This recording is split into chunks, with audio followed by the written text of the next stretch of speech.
The controversy over the partial sale of Safaricom shares took a new twist after Kiharu Member of Parliament Ndindi Nyoro told the Joint Committee on Finance and Privatization that the country stands to lose billions of shillings for not using competitive international bidding process in the divestiture.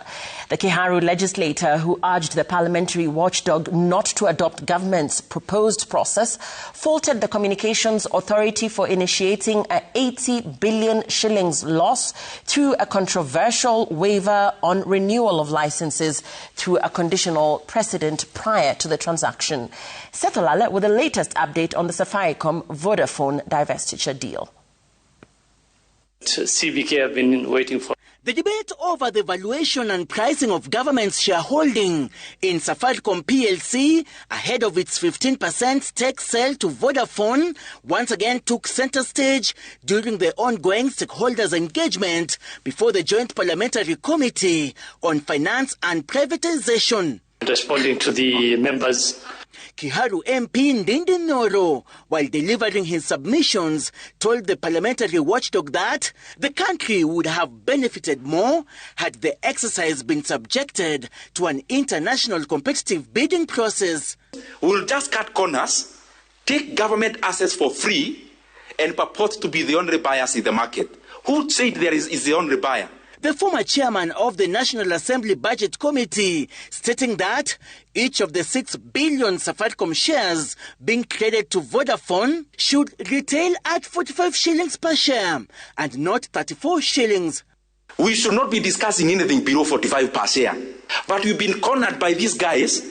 We are now gasping for breath on the side of the loss. The Kiharu legislator informing the Parliamentary Committee on Finance and Privatization that the Communication Authority should be held accountable for allegedly initiating an 80 billion shillings loss through an alleged controversial waiver on renewal of licenses through a conditional precedent prior to the transaction. On one license, we are losing 40 billion Kenya shillings.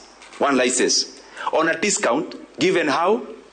Given only by the management of CA. They actually gave this authorization before the board met. Ndindi Nyoro alleging that parties who stand to benefit from the multi-billion shillings lucrative transactional costs in the partial divestiture of government's shareholding in Safaricom are private entities. What role are they playing for them to be paid 40% of the 3 billion? Other than the Kiharu MP, other stakeholders who submitted their memoranda include CBK Governor Kamau Thuge. Thuge telling the committees that the proceeds will go a long way in easing the country's debt burden. The sale also got a nod from Kotu. The due diligence must be done. Let workers be protected. Let their welfare be protected. Let their pension scheme, it has got one of the best pension schemes today.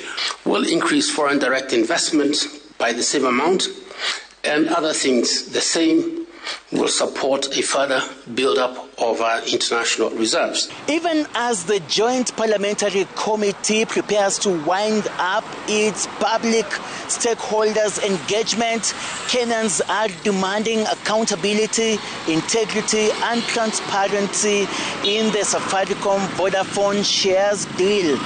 Seth Olale, Citizen TV, Nairobi County.